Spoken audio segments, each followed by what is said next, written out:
At T-Mobile, our critical mission is providing unparalleled 5G coverage for when connectivity is mission critical.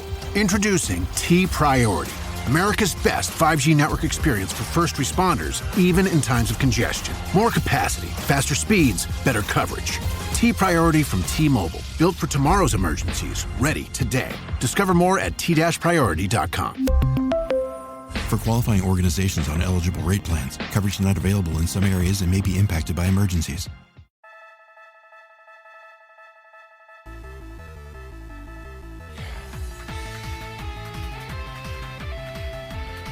Welcome back, everybody, to another PokeMashUp episode of the Every Pokemon Episode Ever podcast. I am one of your hosts, Professor Chris G, and on the other line with me, the man who could see through a freaking scary forest, it's good old Dougie Fresh. Well, I would not be doing well in that forest. If I did not have a hoot, I would not be. You would have been like that trainer that almost died of thirst that Agatha was, that I think it was Agatha, that Agatha girl was talking about. It was Agatha, because that immediately made me think of Agatha All Along, which is supposedly coming out sometime in September, I believe. Yep. Free plug for Disney Plus, I suppose. So, but yeah, everyone, we are doing the next PokeMashUp here for you. The episodes that you guys really love these episodes, looking at the numbers. So we are happy to be doing this. But PSA, right at the jump before we forget, after this episode, we're going to take a 2-week hiatus, and it's not because we're not recording, because we will be recording, but we're going to be recording our summer movie. And it's kind of hard to be doing these episodes along with a very detailed movie release. So we're going to be doing the movie the movie record, and you'll be hearing that in 2 weeks. So I know most of you are not caught up on most of our podcasts. Go back and start listening to some of our archive, because the whole archive is there for you. So, yeah, we'll be recording Pokemon Forever, the movie, with Celebi. Yes. And I'm excited because I'm not sure if I've watched it before. Oh, okay. Then I'm going to stop my next comment. I was about to start talking about it a little bit, and I'm glad I'm not saying a word about it. I'm like 75% sure I've never seen it before. Okay. So that it's going to be a good movie for you then. You're going to like it. Yeah. And I mean, I'm always excited for the movies, because at least on my first watch, I just kind of let them happen, and then maybe I'll go through with maybe a bit of a finer comb while we're recording. Well, that, or just even sometimes I'll watch movies twice just to make sure I'm not missing something, like, so I'm not like caught on the back foot with my review. Okay, so I'm going to put this out there. Make sure you pay attention to the ending. Okay. So even on your first watch, because it is a brain twister. So okay. Yeah. And it's a good brain twister. You're gonna like it. I haven't seen the whole movie all the way through, but I just saw. So freaking Instagram algorithms are a very funny thing. Yes, they are. And when we were talking about Pokemon Forever the movie last week, I just happened to be scrolling through, and the ending, like one of the ending scenes to this movie, came through my algorithm. Oh, that's random. Yeah, very random.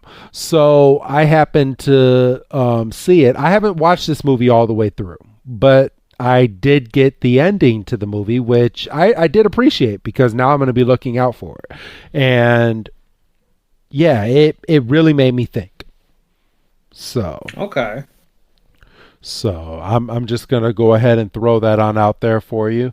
But today we are going over 4 new episodes of the Johto region, everybody. And today we are going over Illusion Confusion, or translated from Japanese, Hoho and the Mysterious Forest. And we're going over Flower Power, or translated from Japanese, Kireihana's Battle Dancing.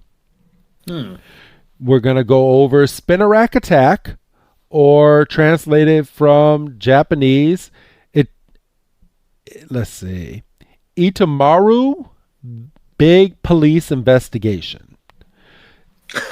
And then we're going over Snubbull, Snobbery, and translated from Japanese, Bull's Magnificent Life. How are you spelling bull? Is it B-U-L-L or is it B-O-L-I? B-U-L-L. B-U-L-L. Bull. Okay. Yep, Bull's Magnificent Life. So, Illusion Confusion debuted Japan November 11th, 1999, and here in the States, November 4th, 2000. Flower Power debuted November 18th, 1999, in Japan, and here in the States, November 11th, 2000. Spinarak Attack debuted November 25th, 1999, and here in the States, this must have been a double whammy, again with November 11th, 2000. And then Snubbull Snobbery debuted December 2nd, 1999, and here in the States, November 18th. And they must have been on a roll, because the one right after this one, the Little Bighorn, which we're not going over today, also debuted on November 18th here in the States. So a couple weeks of double premieres, it looks like. Interesting. Yeah, 3 full weeks of double premieres, because you have Roll-On Pokemon and Illusion Confusion on the same day, Flower Power and Spinarak Attack on the same day, and Snubbull Snobbery and the Little Bighorn both on the same day. All right. Yeah. So Kids WB was just pumping them out. And we were sitting there watching. Taking it all in. Yes, we were. So these episodes, as you all know, and that you've been to, we're not really going to go scene by scene. We're going to kind of have this be a little bit of a discussion, so we don't take up too much of your time. Because if we go through each of these episodes scene by scene, we're going to be here all day. So ain't nobody got time for that. No. So these episodes, and it's funny, we do 4 episodes at a time, Doug, and none of these episodes are a gym battle. No, they weren't. And I was expecting a gym battle in one of these 4 episodes. And I was expecting him to at least come out with one new Pokemon, and he didn't. Nope. So, hey, at least next month, he gets Chikorita. Well, and that is something, because the partnership with Chikorita becomes like a defining moment in all of the anime. Yes. So, I mean, I'll spoil. Well, maybe it's not spoil. Maybe I'll jump the gun a little bit. I fully expected him to catch a Hoot Hoot. Bro, when Gary showed up, and we're going to talk about it, and he was giving the illusion, I guess, the illusion, giving the illusion that he caught Hoot Hoot, because he's been going around catching all these Pokemon, but come to find out, he rented the freaking Hoot Hoot from Hagatha. That made me laugh. For a second, because of where Gary showed up, I thought he wasn't there. I thought, well, Ash is already fallen victim to the forest, and Gary's not even there. But then, freaking, everybody else was reacting to him, and I was like, oh, so Gary just popped in for like a 5-second cameo for no reason. Yeah. Other than to tell Ash he was shit. Just kind of like Blue in the Pokemon manga, right? For real. Just popped up out of nowhere and then would just keep going. Don't worry, he does come back to be quite a character a little bit later on. But yeah, just like the manga. And I mean, you hit the nail on the head. I mean, that's 100% how Blue is. So, all right, everybody. So I'm going to go ahead and sound the Pokeball. And we are going to jump on into the first episode discussion. So the first episode we are going over today is Illusion Confusion. So Doug, okay, let's start talking. So we find out that our heroes are on their way over to Violet City so Ash can compete in his first gym battle. But as he's walking through the forest with Brock and Misty, they find out that they're lost. And it's only because Ash took the lead and Brock let him, for whatever reason, take the lead in leading them through the forest. But come to find out, nobody can get through this forest anyway on their own. But our heroes didn't know that, so they're just throwing all sorts of shade onto Ash, going, anytime we let you come over here and lead us, you always get us lost. And Ash is like, we're not lost. And then Brock's coming, he's like, yeah, we just don't know where we are.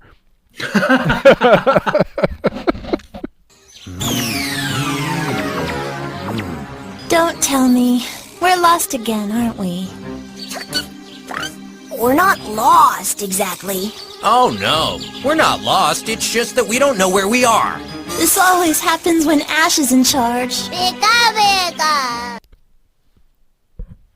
Which is something I've said, because it's like, Doug, do you understand the material?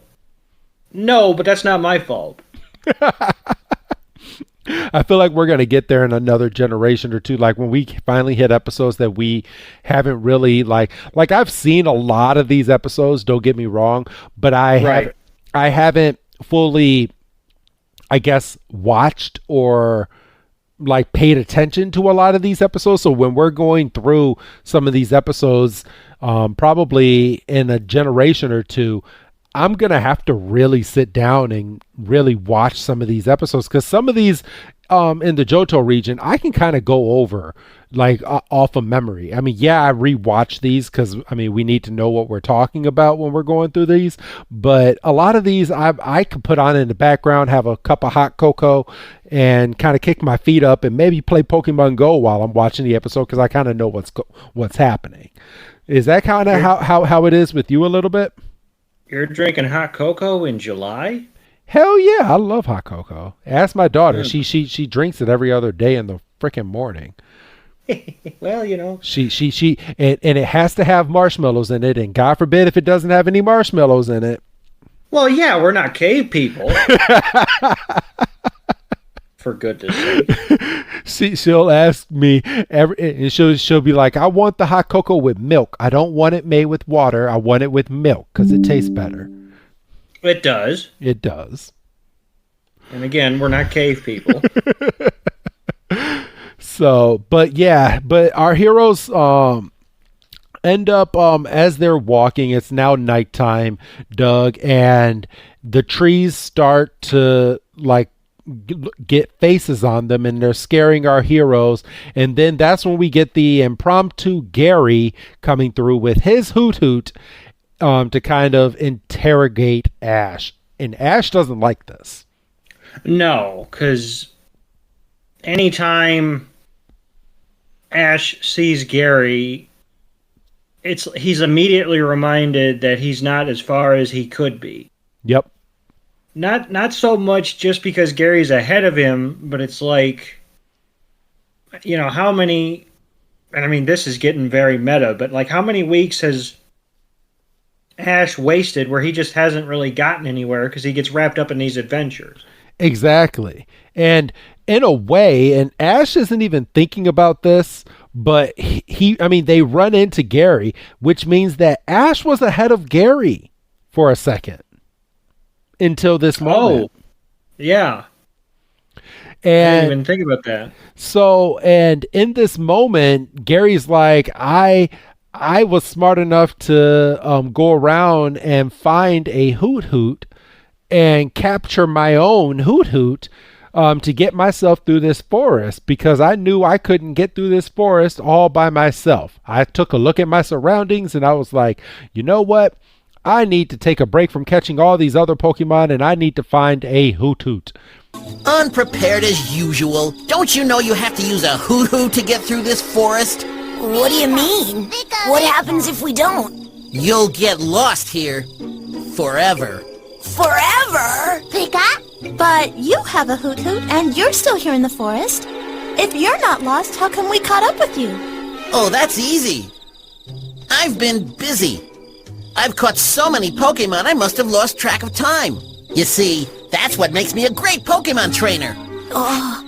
As soon as I got to this forest, I sized up the situation and took action.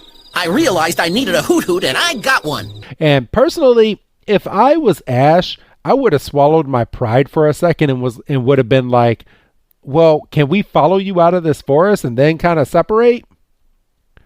But Gary would have just taken that opportunity to be like, ha, yeah, like I would help you. Yeah. And then poor Misty would have to be like, well, would you do it for me? And she'd, blink her eyes and shit. But kind of like she does with Hoot Hoot. I mean, a little bit, but actually, no, that moment hasn't happened yet. I was about to say Ash and Gary have a moment, but that's not until later on in Johto. So never mind. I'm thinking ahead. But I mean, like as viewers, we're kind of looking at this from Ash's perspective, and we're like, well, Gary's kind of an asshole, and I mean he is, but he's also just better than Ash. Yeah, he's also older than Ash, isn't he? Well, right, and is he? I would think so. I mean, if he is, it's not by much. So, yeah, well, he must be 10 because, well, I don't know. I kind of think of Gary as like the prize child in the family, like that kind of grew up rich. And I mean, for God's sakes, in the first episode, he had a freaking chauffeur driving him around with cheerleaders in the car. And that's how we're introduced to him. A bunch of them. More that should have fit in that car, to be honest with you. Yeah. So, yeah, that happened. But take a shot every time we say that in this episode. That happened. And then Ash and the gang, they get the bright idea of going around the forest and trying to find Hoot Hoot. So it's already nighttime and they're already going around. Ash is going up in trees and they're like, oh, we can't find one. And then out of nowhere, one just appears at Misty's feet. Doug, do you kind of want to tell the story of what happened right here? So they go, and because Ash doesn't have the ability to kind of, stuff if it falls in his lap. So he's like, well, I gotta catch him, or we gotta corral this Hoot Hoot, rather than just kind of letting the Hoot Hoot, guide the situation. So they scare him, or they scare the Hoot Hoot. I don't know if it has to be a male because it's attracted to Misty. And rather than kind of take advantage of a gifted situation, they're like, well, we have to catch this Hoot Hoot. And they scare him. Because Ash told Pikachu to fucking Thundershock him. Like, and then Hoot Hoot's like, really? We're going to play that game. And then just came back and just started pecking the shit out of him. and usually I like to kind of, I don't know, kind of take the piss out of Ash a little bit, because it's like, this is also the kid that threw a rock at a Spearow and tried to catch a Pidgey in a backpack and, X, Y, and Z. And I think at one point he tried to catch somebody else's Pokemon. But how is he supposed... There's no marker. No. It's not like Hoot Hoot had a ribbon around its foot or something. No, but Ash was given a Pokédex, and the Pokédex tells you if it's someone else's Pokemon, which he should be utilizing a lot more, but he doesn't. Wait. Does it? Seriously? Yeah. The Pokédex, Get the fuck out of here. Pokédex tells you if it's someone else's Pokemon. It'll say if it's registered to someone. Does it do that in a game? Well, I mean, I guess you wouldn't. Well, I mean, I was about to say you're not allowed to catch trainers' Pokemons in the game. Yeah. So that seriously does that. Yes. Get the fuck out of here. I know this because it says it in there's like a clip of it later on in the series where the Pokédex goes, you might the Rotom phone goes, you can't catch that Pokemon, or you can't catch another trainer's Pokemon, is what it tells Ash. Get the fuck out of here. Yeah. So I take it these early ones had that capability too. Because they had to have. It had to have, because it definitely had it, because Ash tried to capture someone else's Pokemon, and the Rotom phone came out and said, hey, that Pokemon does not belong to you. Stop that. Well, and fuck, now that I'm saying it, this just happened in the last episode with the Donphan. Yeah. Because he was trying to catch one, and that's because what's-her-face was going to turn him in. Yep. Get the fuck out of here. That blew my mind. So, I mean, people are probably yelling at us right now, but, I mean, it happens later, so I'm going to assume that Professor Oak put some type of thing in here to keep people from stealing other people's Pokemon. Well, and... especially with Ash using the beta type. But, like I say, forget that. It literally just happened with the Donphan, so Ash should have at least had a second of, hold on, let me check this. Yeah, does this Pokemon belong to anybody? Because I'm not trying to get thrown in jail just because I'm an idiot. But, yeah, so Hoot Hoot literally attacks Ash and then basically runs back to base, and this is where we meet Hagatha, and we find out that she rents out her Hoot Hoot. And she rented it to Gary. And she rented it to Gary, so Gary's a dirty liar. I was dying when she said that, and Ash is like, oh, so that's how he got that damn Hoot Hoot. So they're like, well, can we have one of your Hoot Hoot to help us get through? And she's like, that wouldn't be a problem, except the only Hoot Hoot I have at my disposal at the moment is that Hoot Hoot, and he couldn't lead his way out of a wet paper bag. And that's when we get the story of how it led a trainer on a 3.5-day venture without food or water, and then led the trainer right back to Hagatha. And that's when, Misty kind of sweet talks him, and she's like, well, all you need is a little bit of encouragement, and, you just, positive reinforcement, and, you'll be all right. And they're like, well, can we take this Hoot Hoot? And she's like, well, it would be your funeral, I suppose. And this guy, he's like magnetly drawn to Misty, and like anytime Ash tries to get him to do something, he just pecks him.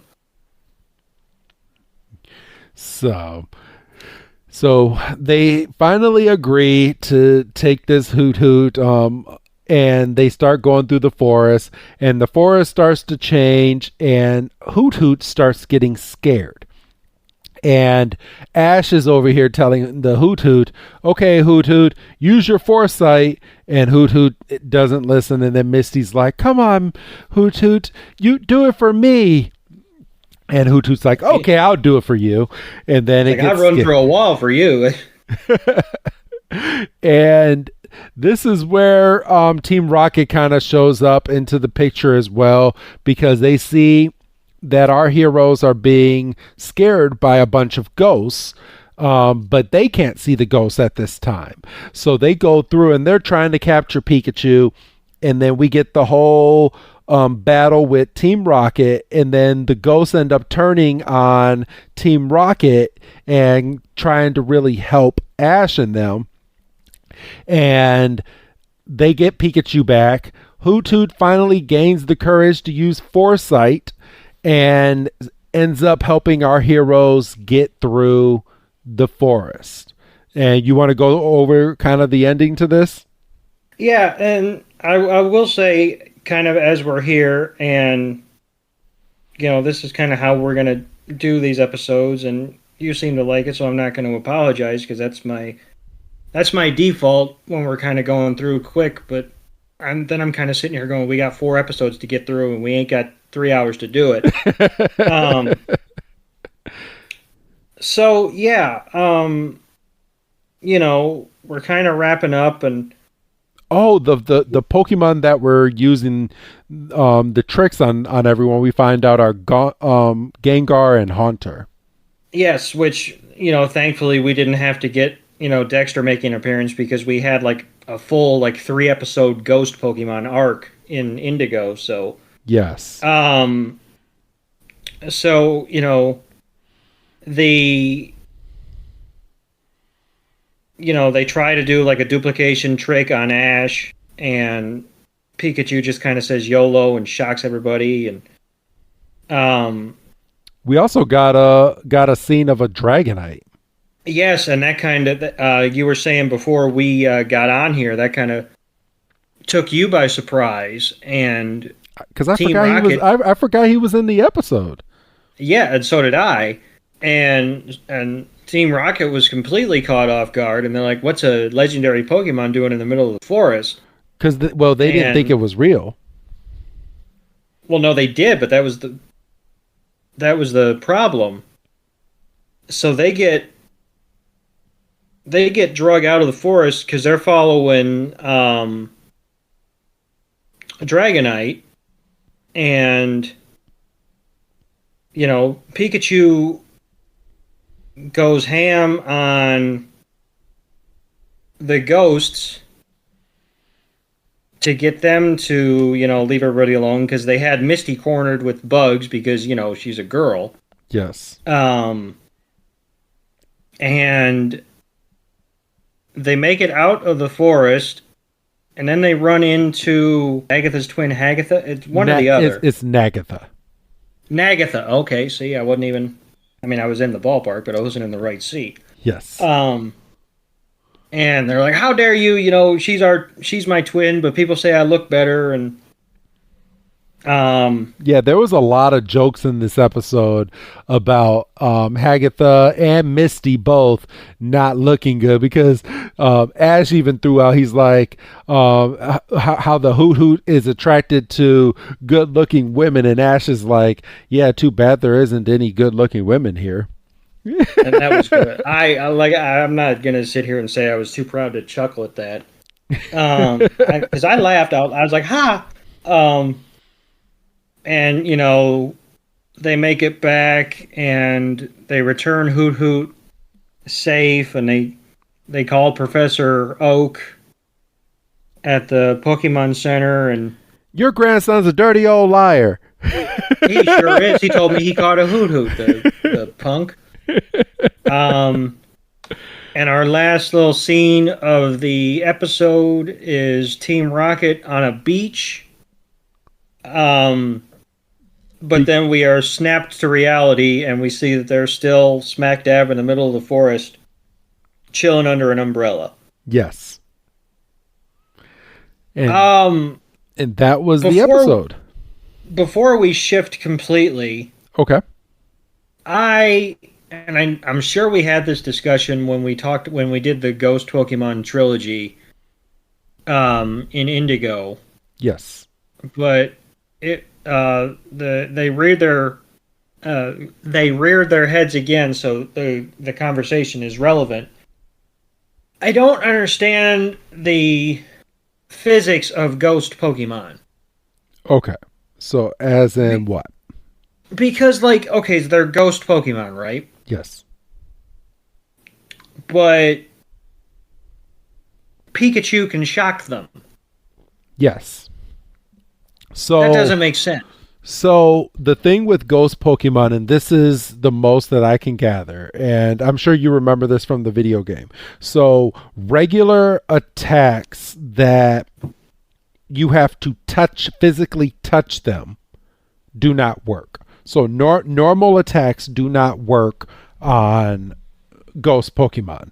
But anything that's tackle, attack. Yeah, like tackle or growl or any of those. They don't affect ghost type, but anything that has to do with nature, like thunder shock or grass attacks or anything that's a flying attack or anything that is not a normal attack will end up hurting it. Physical matter can hurt a ghost, not a physical touch. Okay. Yeah, because that was just bothering me because I was like, okay, so they're ghosts, but Pikachu can just shock them and it's fine. So, like, I made note of that because I was like, I'm sure we talked about it, but I'm sure a quick discussion wouldn't hurt anybody. Oh yeah, and I'm always up for a nice little discussion. I mean, that's why we do these podcasts. But yeah, so that was kind of the end of the episode. It's interesting to go back and forth between Horizon Pokemon and Johto. Horizon with the Explorers versus Team Rocket and see like Vast differences. Yeah, exactly. So the next episode that we're going over, I would say this was probably one of my least favorites of the four. It's Flower Power. It's the introduction of Blossom. And okay, I guess the episode was okay. So I'm not going to say that it wasn't fully a good episode, but let me go ahead and hit the Pokeball.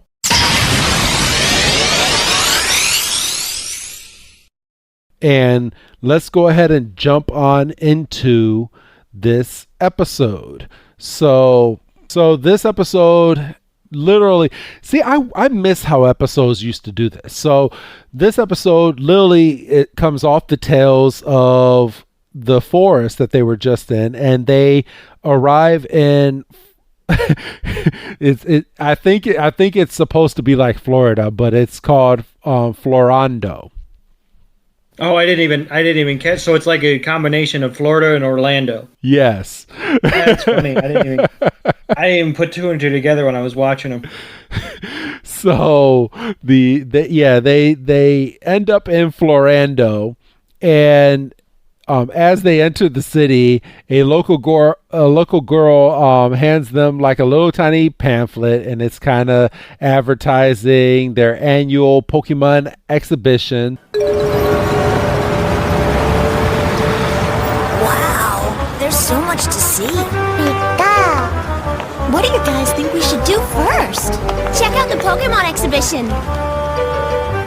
What's a Pokemon exhibition? It's a giant outdoor Pokemon entertainment festival. Every year, trainers and Pokemon from around the world come here to put on Pokemon shows. It's what Florando's famous for. Hey! We read about the Florando Pokemon exhibition in the last issue of Pokemon Trainer Monthly.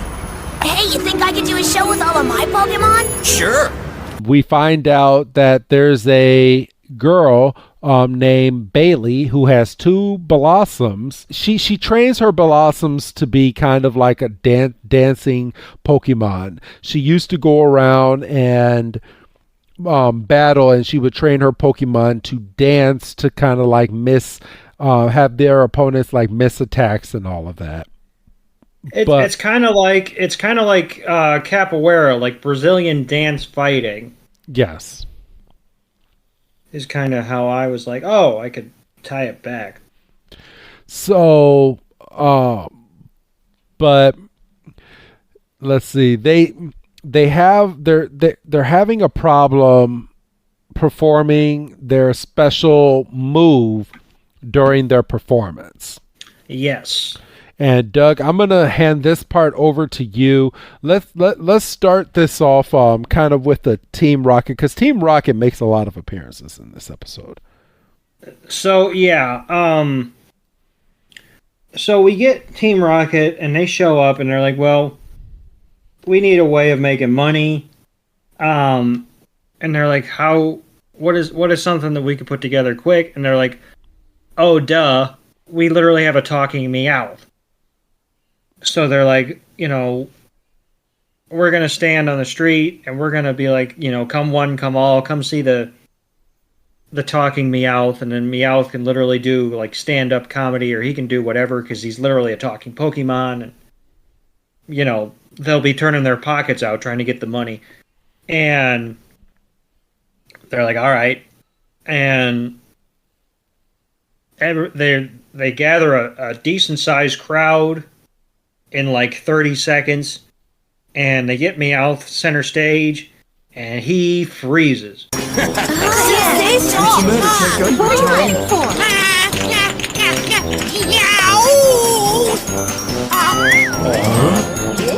You call that talking? What are you trying to pull? There will now be a short intermission.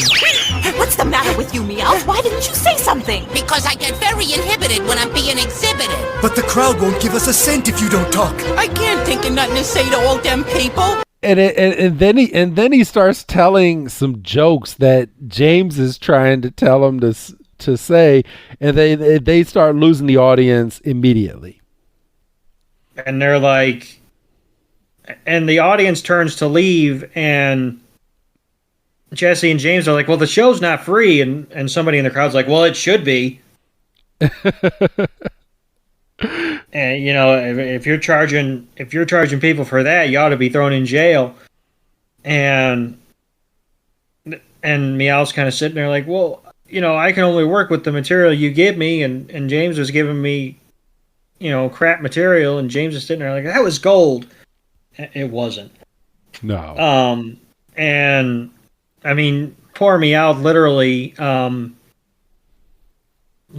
flubs a punchline, because it's like something like, what Pokemon is concerned with watching its weight, and Meowth's like, a Caterpie, and James is sitting there, oh, Butterfree, and Meowth's like, what's the difference, Caterpie, Butterfree?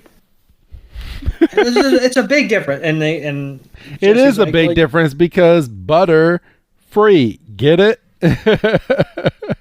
I mean, it's a good joke, and it might have landed if he'd have delivered it well. And James is like, it's a big difference. One evolves into the other. And Jesse's like, well, you arguing isn't going to make the joke any funnier. And they basically, so they're kind of like, well, that idea was a dud. And then we go back to Bailey, and we find out that she's got two Blossoms, Belle and Bella. That confused me for longer than it should have.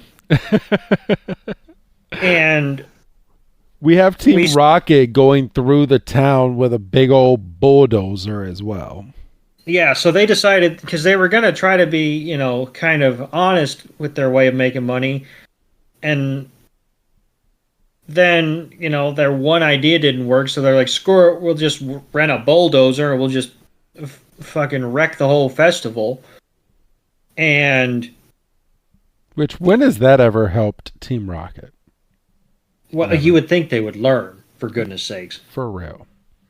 And basically, Ash is like, well, if you all insist on being a nuisance, I'll just have to shock you into next week. And the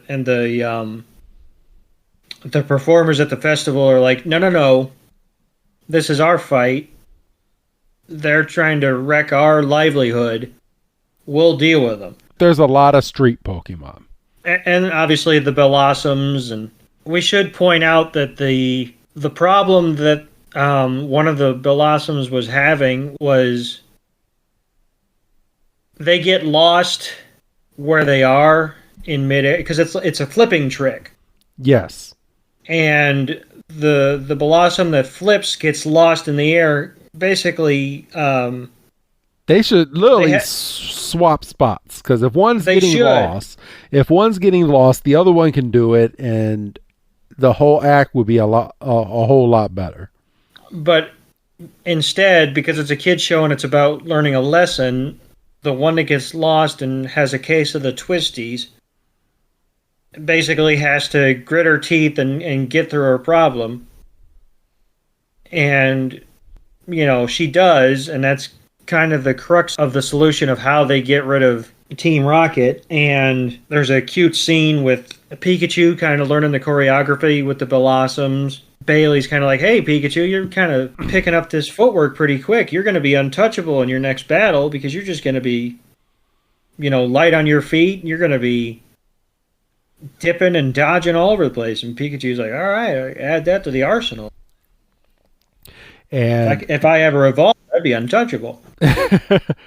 So, I mean, it's at this point that they start the exhibition, and then Team Rocket is back yet again. Team Rocket was just through this episode.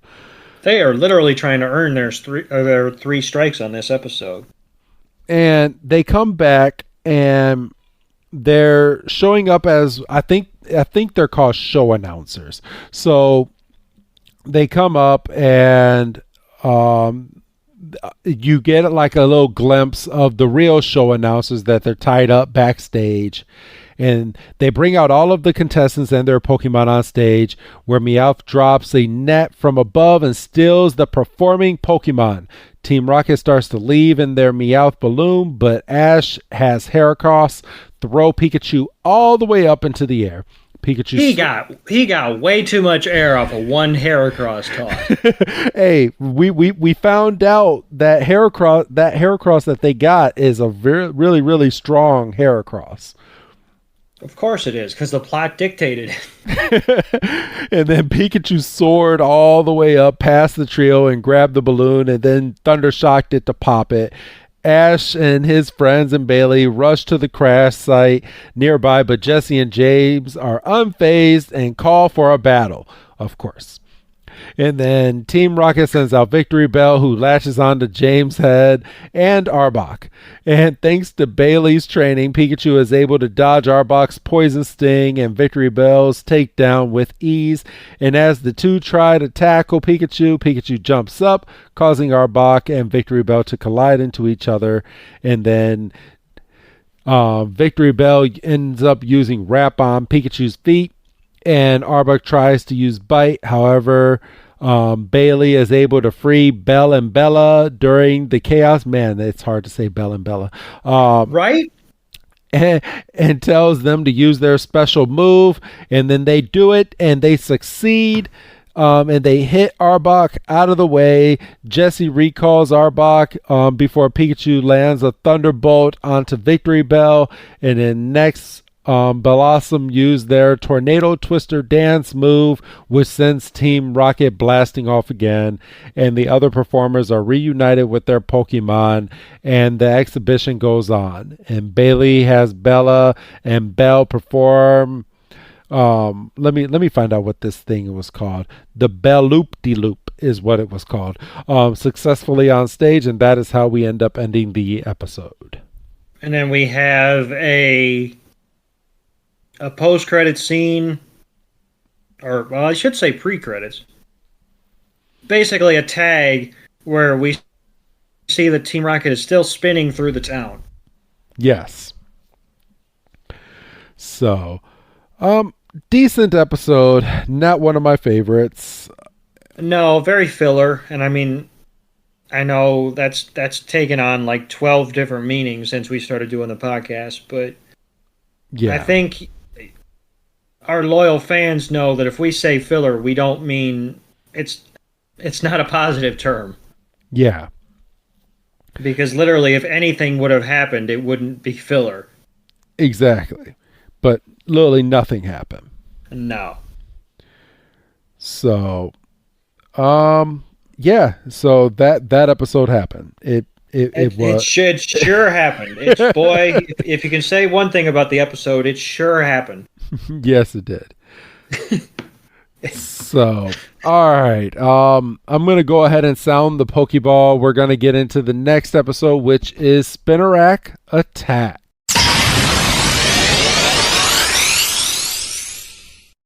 All right. I'm going to have an issue pronouncing the name of this city. So I think it was called Catalia City, Doug. Am I right? Yes. Okay.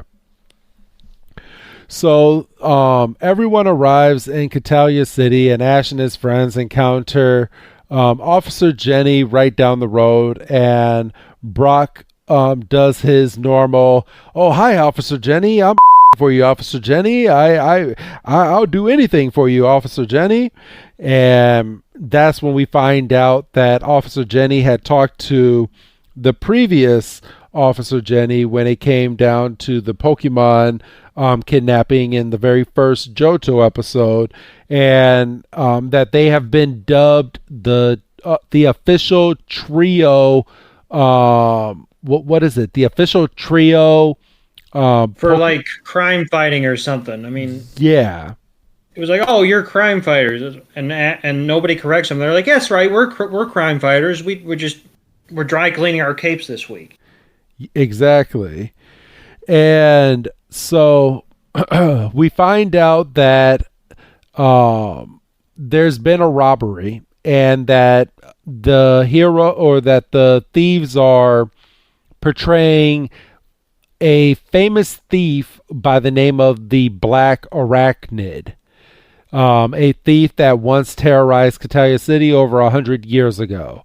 And Officer Jenny noticed Pikachu and Togepi and asked if they are professional Pokemon crime fighters. I apologize. We hung those webs to catch the thief who's been imitating the Black Arachnid. The Black What-nid?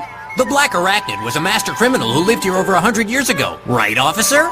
Well, look at what was left behind. Maybe it's a clue about the thief. I wonder what it could mean.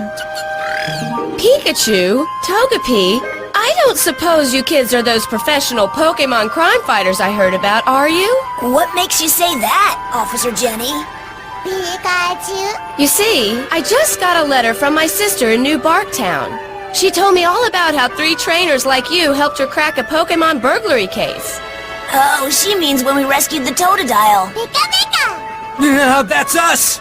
We're professional Pokemon burglary investigators at your service. What's that mean? It means he'll say anything to impress her. Ash is wondering why they use Spinarak instead of Growlithe, because Kanto region uses a fire dog.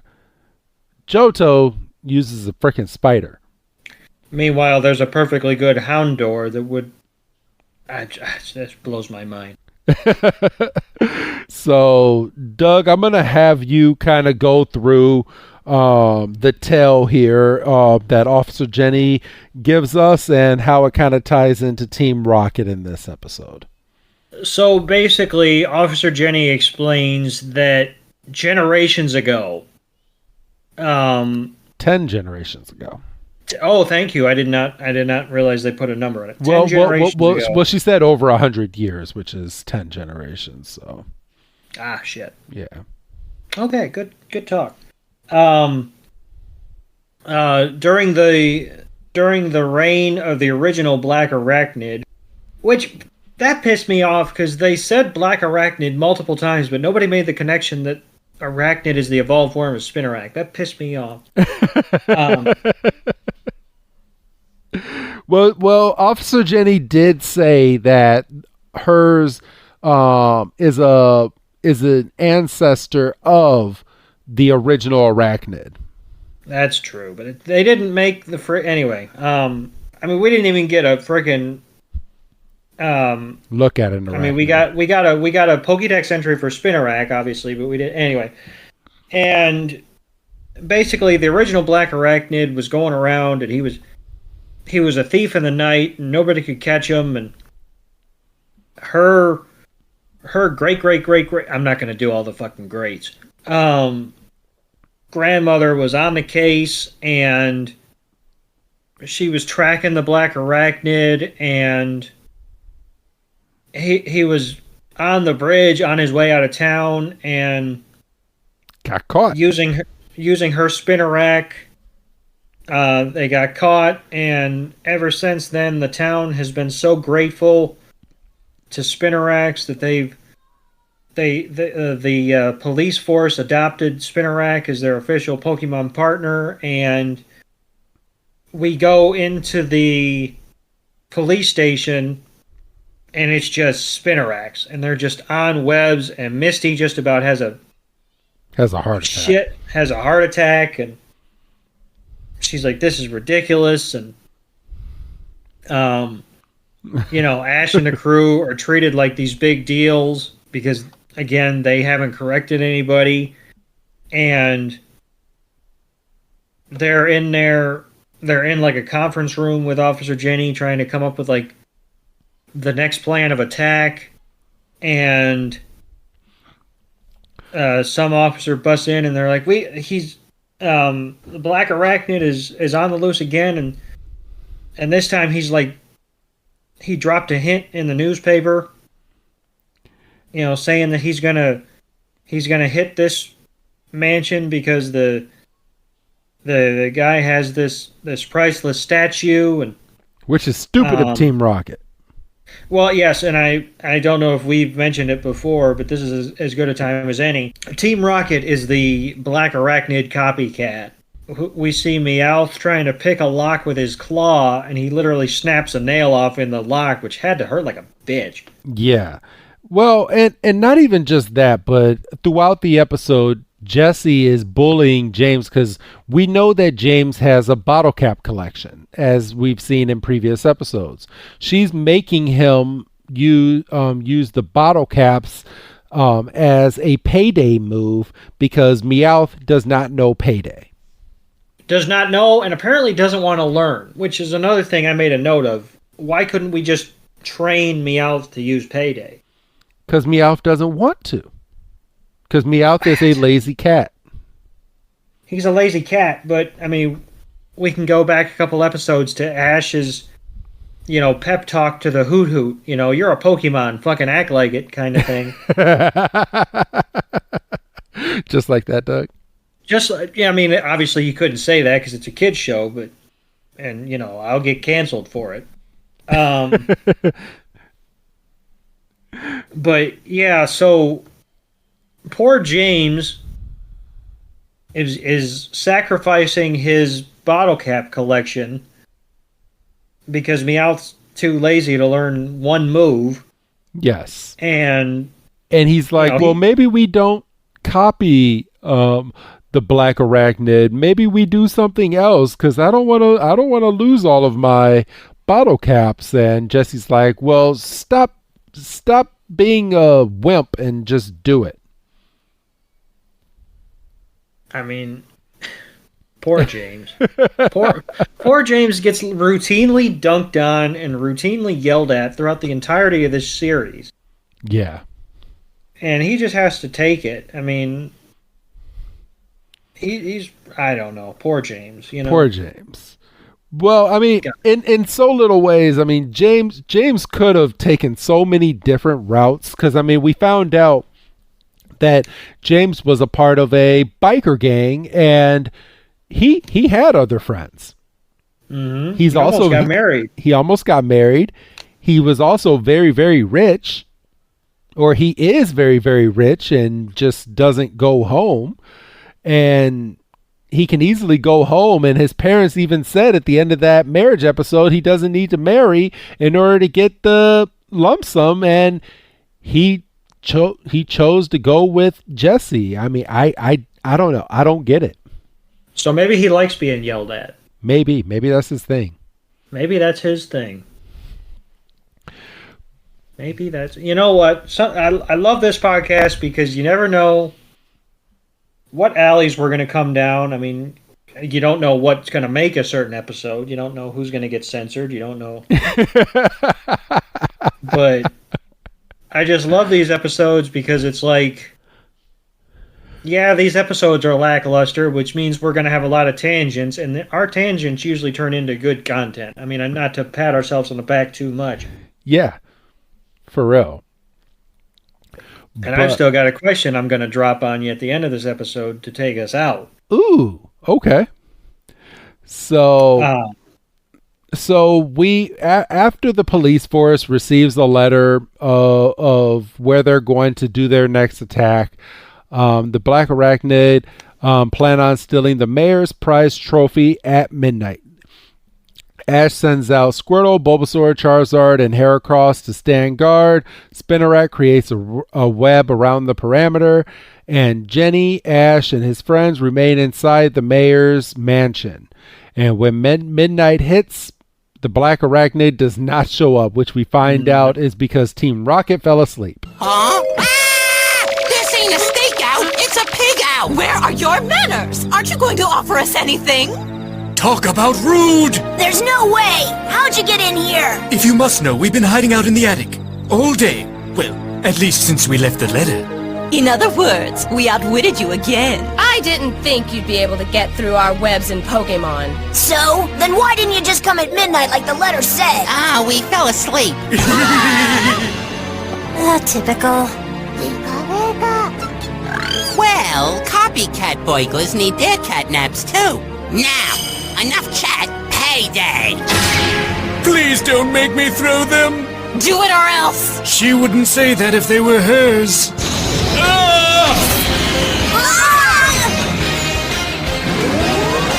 Wait up! They're just bottle caps! What do you mean, just bottle caps?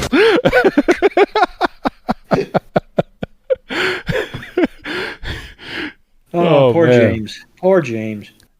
Team Rocket flees in their balloon, but Spinarak's web stops them. The trio pulls out 3 large fans and continue their escape. Squirtle's water gun, Bulbasaur's razor leaf causes the balloon to start losing air, allowing Charizard to burn the web with his flamethrower, causing the balloon to spin out of control. Spinarak then shoots a stream of web to stop Team Rocket. Charizard proceeds to tackle the balloon, causing Team Rocket to blast off. Again, everyone ends up catching the last piece of the loop, and Spinarak shoots out a web to save the mayor's trophy. And then the next morning, Jenny reports that everything that was stolen has been returned to their owners, and she wishes the team the best of luck as they head out to Catalia City. Meanwhile, Team Rocket snobs over their loss. Jesse blames James and Meowth for messing things up, and everyone gets into a brawl. And I want to point out that they were eating meatballs. Yes.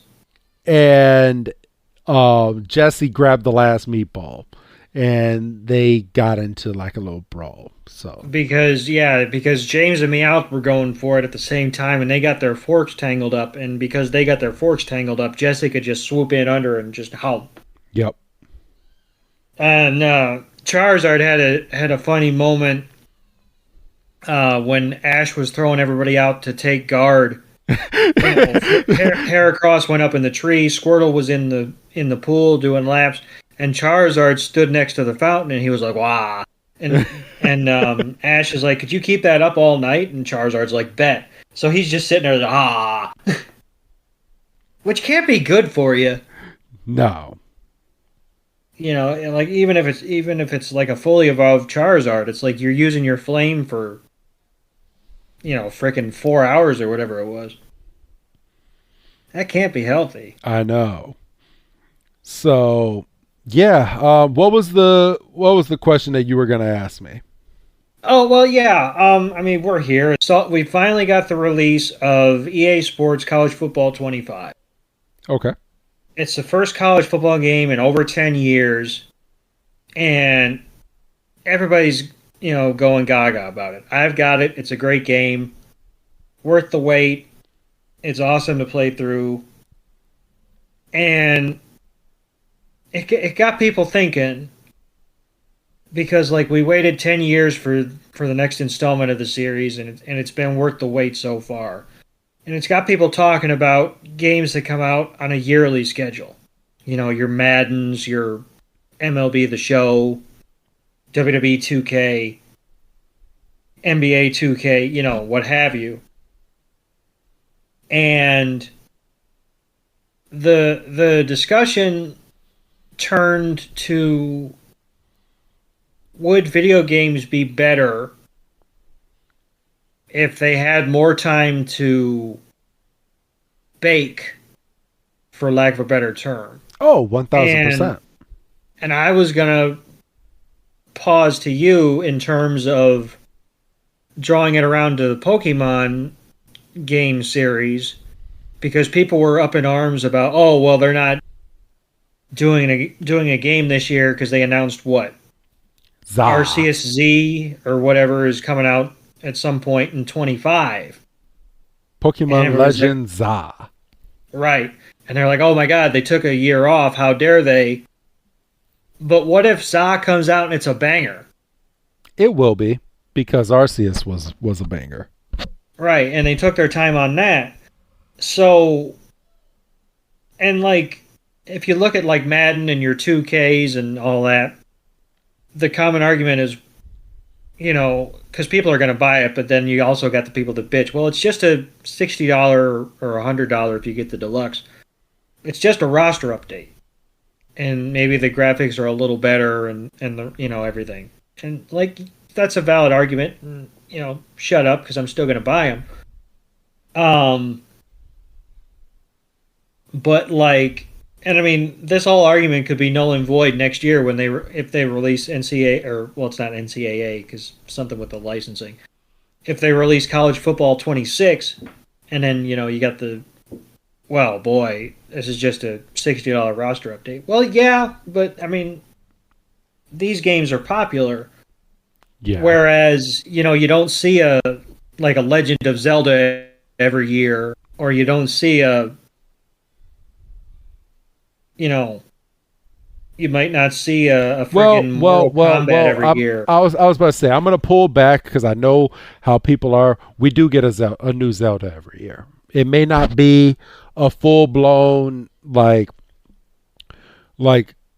3D Zelda that we're used to, but we do get, at least Nintendo releases one Zelda game per year as their masterpiece. Okay, so so before those comments come in, he didn't know, so I'm just gonna state it right now. Yes, but Zelda, that is a game that we get every year. Well, yeah, but I guess I was struggling to think of a game that we don't get every year, but whenever we get them, I can tell you right now, like Mario Kart, one of the hottest selling games ever. We don't get those every year. We may get DLC content, but they release like a Mario Kart once per generation of console. So like the last Mario Kart that I'm aware of is Mario Kart 8, right? Yes, that was the last one. And people still play that. Yes. And I mean, yeah, they get DLC. So like, well, they made that game super hot because they brought back all of the tracks from all the previous games and put it in the game. Oh. Yeah. I see. Well, yeah, but no, it was just, I mean, maybe the question wasn't as deep as I thought, but it was like, you know, we waited 10 years for this next college football, and it's been, like I say, it's only been out for a week, but I think it's been worth the hype. And I think we should get another SmackDown versus Raw or Here Comes the Pain type of game. Oh, Here Comes the Pain on PS5 would be ball. Yeah. So, just throwing it out there. That would be. If anybody's listening, we know certain people are. Yes. Think about it. Think about it. I know that probably wasn't the best place to put it. Maybe I should have put it at the end of the episode, but it's all good, bro. And I think everybody's getting their money's worth, so let's go ahead, because this next episode this was my least favorite. For me, it was This one is my least favorite, Snubbull Snubbery. Then it was the Bella. Then it was probably Spinarak, and I probably enjoyed Hoot Hoot the most. You know what? I'm gonna second that because I'm thinking about these in order right now. I'm gonna second that right now. Like this episode, if we were literally doing like line by line reviews of every episode, I don't know how we could get a full episode out of this episode. I don't either because without going on tangents. So I'm gonna hit the Pokeball. Let's go ahead and start talking about this.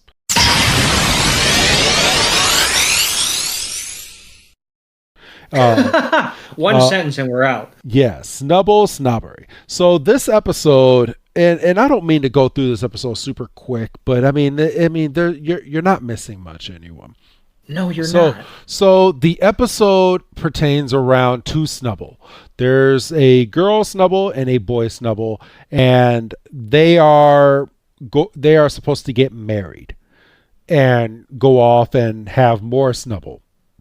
And shouldn't these Snubbull get married once they're a what's the evolved form of Snubbull, Doug?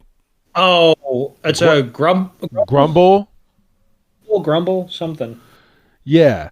So shouldn't they get married like then instead of as baby Snubbull? Yeah.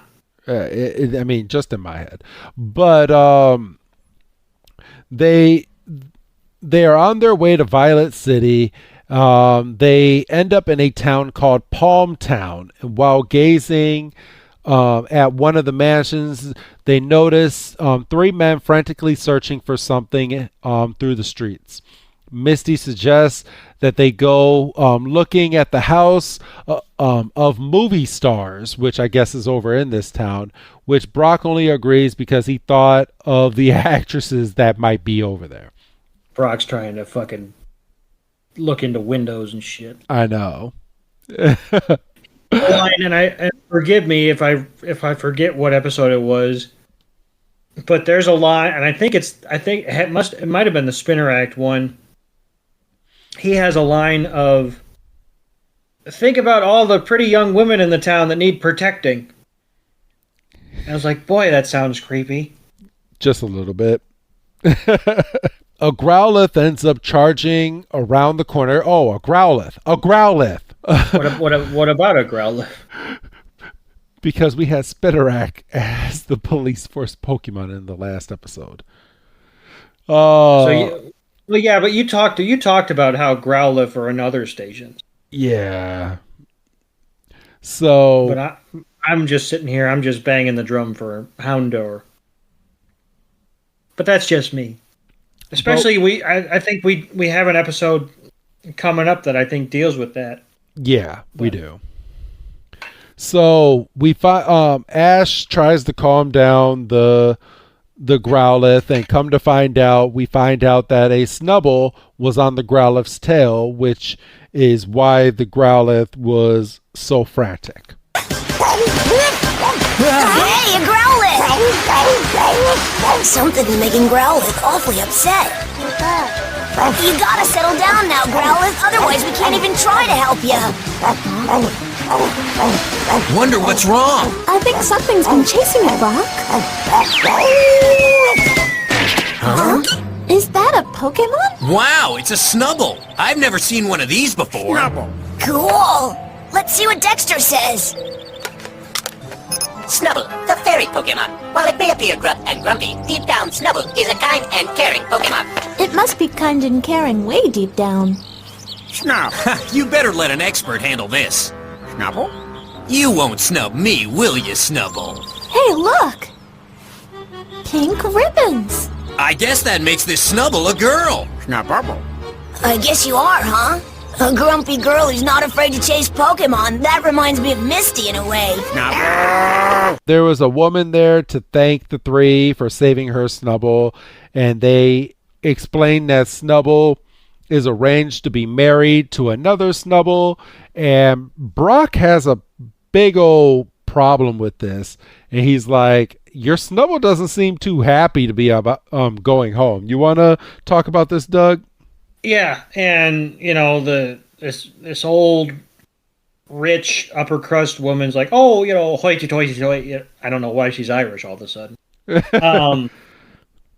She's like, oh, perish the thought. Snubbull has everything she could want, and like we see, like Snubbull's got like a whole room for a closet and has a whole exercise area because we're not going to let Snubbull go out and get dirty and get the stench of fresh air on her, and she got a soaking pool, and Pikachu and Togepi jump in right away, and they're just chilling, and this is probably just me, but we're here. That's dangerous for Togepi, isn't it? Because Togepi is an egg. Yeah. And, boiled eggs and stuff. They're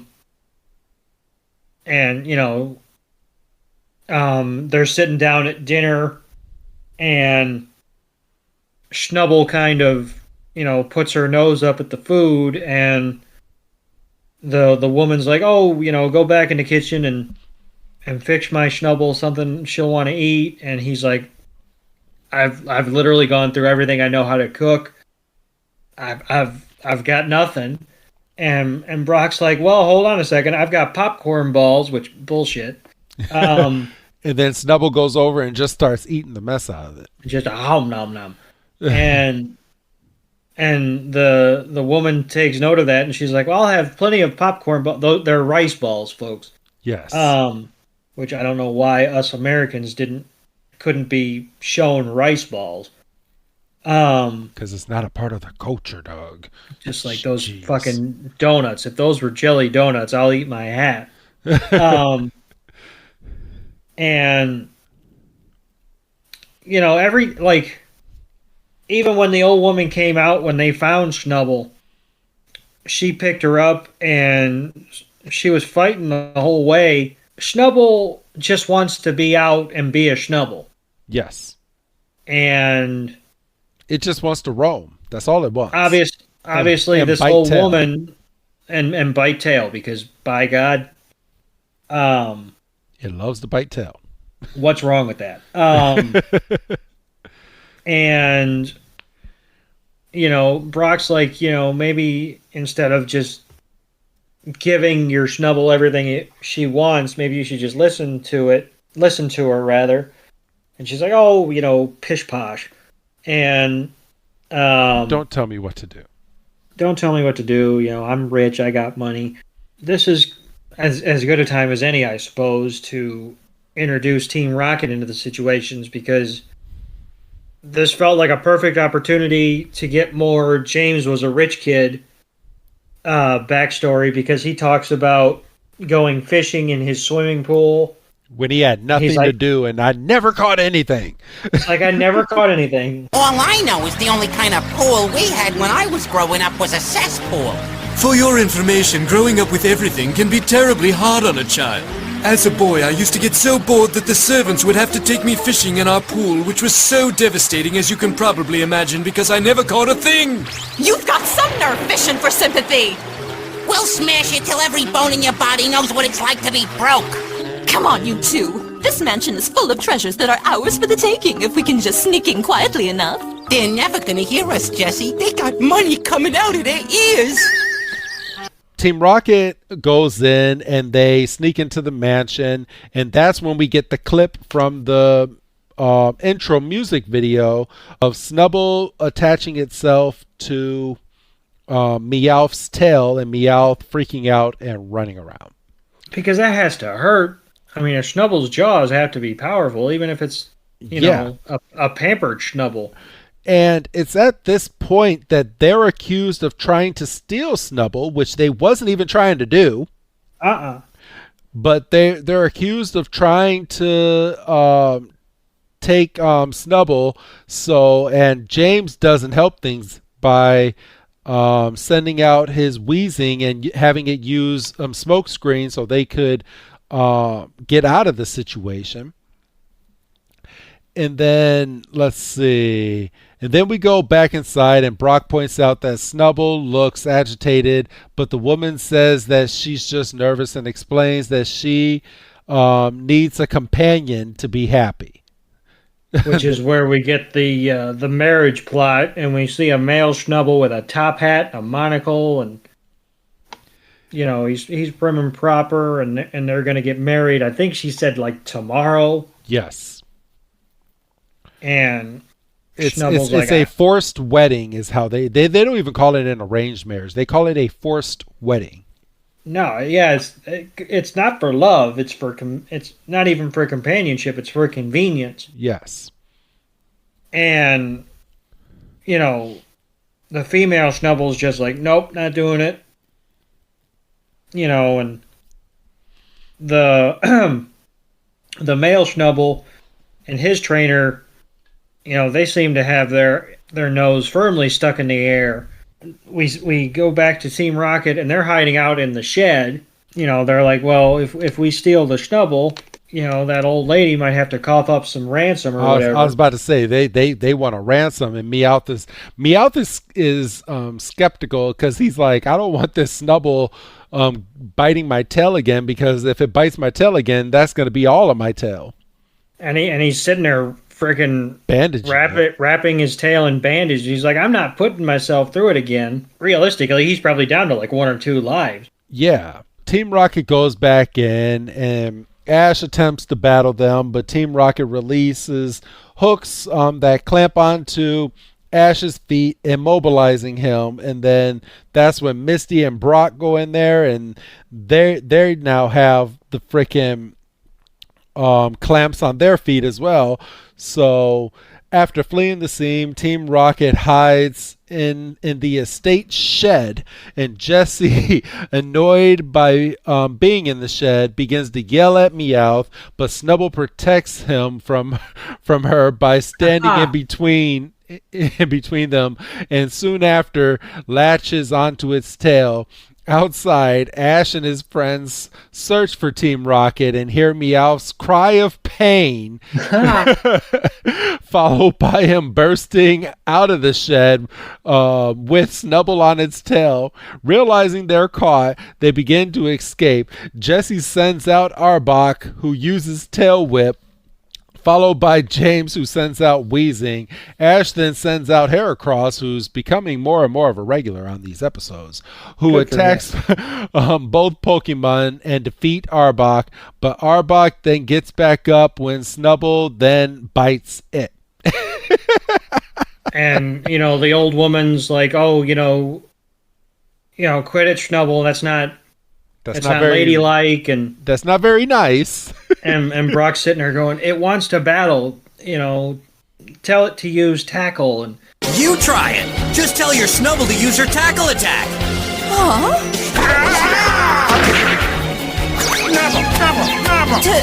Tackle attack. Now we're getting somewhere. All right. And then frickin' Snubbull uses Scary Face, and we see like Snubbull's using up all this pent up energy, and Heracross ends up sending Team Rocket blasting off again by using Horn Attack. And yeah, and then the male Snubbull and her trainer are like, oh, this is very brutish, and Snubbull's like, fuck you, I'm a Pokemon. But they finally agreed to not marry these Snubbull and to just let them go out and roam around and play outside. And the Snubbull is happy at this. And the woman's butler ended up making a maze for the Snubbull to go and run around and to keep it happy. And the Snubbull is happy. And that's literally how we end the episode, Doug. Well, we end the episode with Snubbull running away again. Yeah. And with no resolution. Like, that Snubbull's gone as far as we know. Well, it ran into the maze. Because it was... Oh, yeah, because it saw something that looked like Meowth's tail, and she's like, oh, right, the prize. Yes. So, yeah. So that's the end of the episode. Doug... oh, boy. It's time to rate these episodes. If you would like, I can start with my rating of these episodes. Yeah, go ahead, because I've got an idea, and sometimes I worry about being too harsh. Illusion Confusion, I'm going to give that a 4. I really did like that episode and the use of Hoot Hoot, the impromptu of Gary just fucking lying through his teeth. Really good episode. Flower Power, I'm going to give a 2. I did not care for this episode, and probably the same for the Snubbull Snobbery. I'm going to give that a 2 as well. Spinarak Attack, I'll give that a 3. Because at least they had a little bit of flushed out story to go with what was going on, and Team Rocket wasn't just a one and go. They were there throughout the episode, and they had a reason of wanting to copy the Arachnid character. So I'll give it a nice solid 3. So that's what I'll give those 4 episodes. How about you? So if I was to take the scores of your episodes, you gave the 4 episodes we covered a combined score of an 11. And if you divide that by 4, that's 2.75. Okay.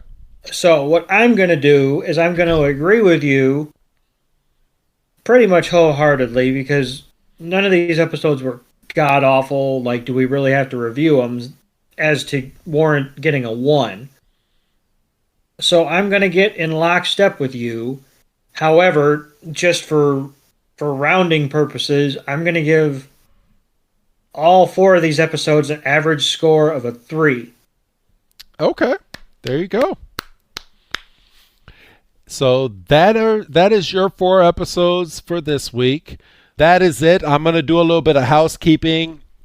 Let's see. If you are not subscribed to our podcast and you are listening to us on our free feed, please subscribe on Spotify. If you are subscribed to us on any other platform than Spotify, please register for a free account with Spotify and listen to our podcast on there. It helps keeps the lights on here. And if you have that little extra coin that you can throw our way, go ahead and subscribe to us on Patreon at patreon.com/everypokemon.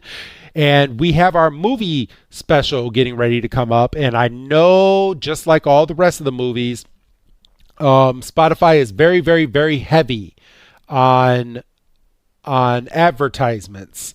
And I know on just one of our recent episodes, for some reason, they put 6 advertisements on a 1-hour podcast.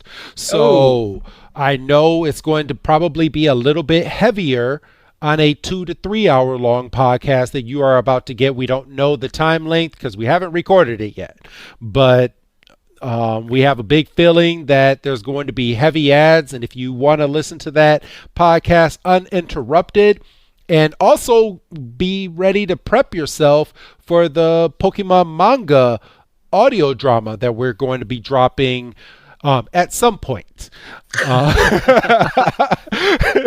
No date on that, but everything's recorded. It's just being worked on in the background. I'm not going to put any stress on myself by announcing a date because I want this podcast to be perfect. And in order for it to be perfect, no stress can be had while making it. Right. So, that being said, you can go ahead and subscribe to us on Patreon and you'll get all of those perks. And if you have that little extra coin that you can throw our way, you can also become a guest on our show. So we will be having another guest on our show fairly soon. Scotty will be returning back over to the podcast, and we will be talking, and I would say in quite detail. We'll kind of get into the nitty gritty, and I'll give you guys a little sneak peek into the Pokemon manga audio drama. You'll hear a scene that even Doug and Scotty haven't even heard after they've recorded it. So I'll go ahead and throw that onto there because I already know which scene I'm going to put on there. But outside of that, anything else that you would like to add, Doug?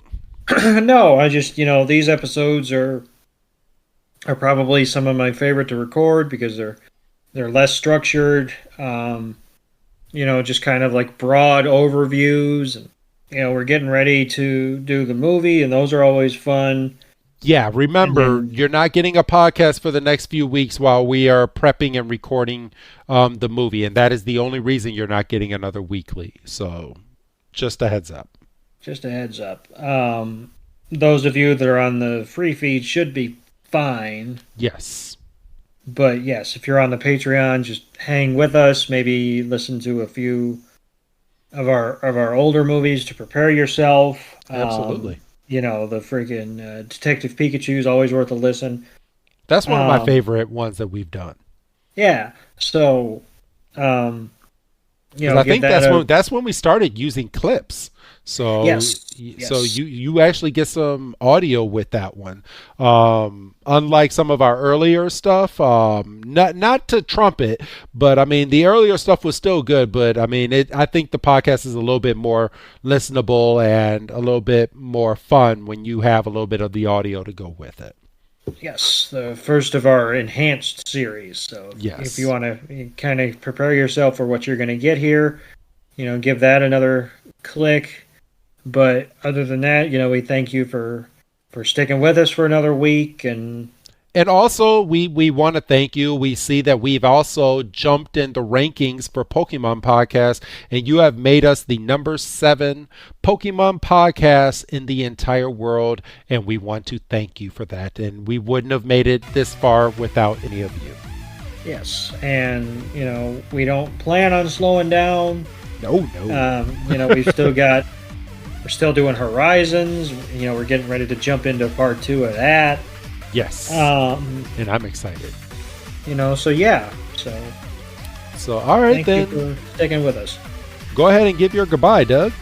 Goodbye, Doug. And this is Professor Chris G telling all of you we will be back in a couple weeks with our movie review. And the movie this time for this summer is Pokemon the Movie Forever.